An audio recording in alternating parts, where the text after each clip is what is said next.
Good morning. This is your instructional video on how to create or make a copy of your lesson plan template for the Leading Edge certification for the Digital Educator. So regardless of the learning management system or LMS that you're using, this is your textbook. Your textbook is located at lecftde.weebly.com. The first time you are going to find the lesson plan template, it will be under Module 2. When you go to Module 2, you can scroll down to Portfolio Assignment, Section C. When I click on that, in the first line, it hyperlinks to the lesson plan template. I'm going to click on that. The first thing that you want to make sure before you do any of this is that you are logged in to your Google or Google Apps for Education account. Once you've clicked on the lesson plan template, in the upper left-hand corner, you should see the button that says Use this template. You click on Use this template. At this point, it will make a copy of the LEC lesson plan template, and the first thing that you want to do is make sure that you click on the copy of the LEC lesson plan template. I like to delete the copy of, delete the word template, add a dash, and then categorize it or name it by my last name, first name, and whatever module I'm working on. That way I can easily find all of my LEC lesson plan templates as I go through. I click OK, and now I have my lesson plan template that I can fill in as I need to. Now, speaking of the lesson plan template and what you need to fill in for it, generally speaking, you're going to want to fill in all of the places where there's a spot to fill in. So you want a title, whatever topic it is that you're covering, whatever the unit is, the grade level, the subject area that you're teaching. Whatever your established goals are, now those may be Common Core, Next Generation Science, or if you're using another set of standards, then go ahead and fill those in. You can literally just copy and paste from the website that lists the Common Core or Next Gen Science standards, whatever's going to be most efficient so that you're articulating specifically what standards this lesson is linked to. What are the essential questions? What are the big picture, big idea essential questions? In terms of understandings, what students will understand that, and you fill in that sentence, and you only need one thing necessarily. Now it may be more than one, but that's fine. Students will know that, and students will be able to. Following that, you have particular alignments to the NETs, which are now the ISTE standards for students, as well as for teachers. It is not expected that you are going to have a standard or a subset of each standard for every single lesson. So to be perfectly clear, every lesson is not going to cover creativity and innovation, communication and collaboration, research and information fluency, etc., etc. We would expect, however, that each lesson would cover at least one standard from the ISTE standards for students, as well as one standard from the ISTE standards for teachers. So be specific and be clear which standard that is. And we've given you an example here. You only need to reference the number and the letter. So for instance, 2C. So you could just write C here if you'd like. If you need to reference the particular standards as you go through, each of these are hyperlinked so you can easily access that. Then as we go down, what are the performance tasks? What are the tasks that the students will be asked to create, or what are the things that they will be asked to create? And it may be a test, it may be a quiz. More likely it's going to be some sort of product that they create. What are the self-assessments? What are the students' opportunities to self-assess? That may be through peer review, it may be through a variety of self-assessment opportunities. It may simply be a quick exit ticket that you provide students on the way out that you then give them immediate feedback on. And then other evidence of assessments.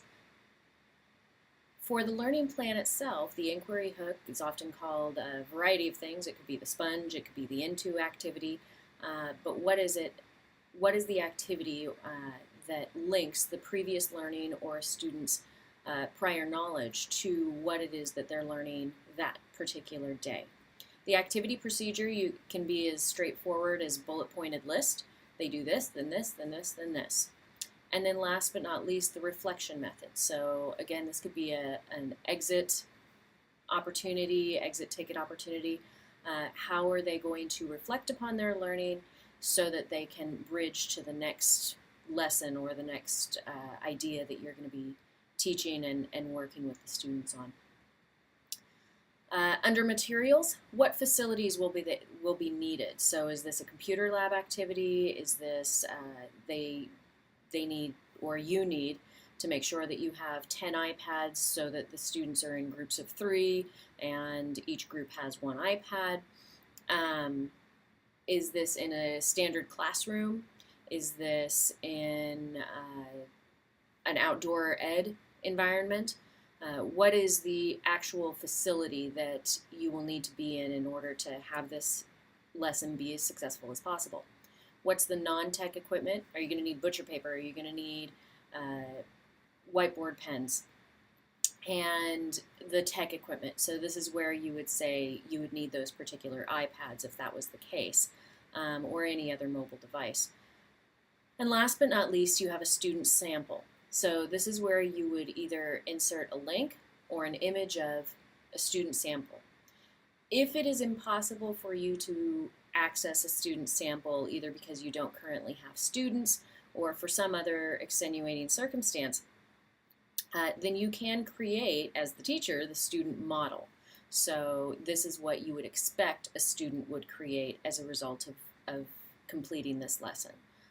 It would probably be linked very closely to one of these performance tasks and what they would create and what you would have listed that they create there. So once you have an idea of what the lesson plan template is and what it requires, what I suggest you do is, now that you have your first lesson plan, go to File, Make a Copy, and then change the 2 to a 3, and at the very beginning, highlight Copy Of, and delete that. And then you click OK. And now you have your Module 3 lesson plan. And I'll go through that one more time. You go File, Make a Copy, change the 3 to a 4, and delete the Copy Of at the very beginning. You click OK, and you'll see along the top I have my Lesson 2, or Module 2, Module 3, and Module 4 all ready to go. If I go back to my drive, I can see that it's already been added to my drive. The one last thing I want to make sure that you remember to do is to share your lesson plans. No, if nobody can see them, then they're not going to be very easily assessed and given any feedback. So once you have completed your lesson plan, or even if it's partially complete but you still want to submit it, in the upper right hand corner you're going to want to click on Share.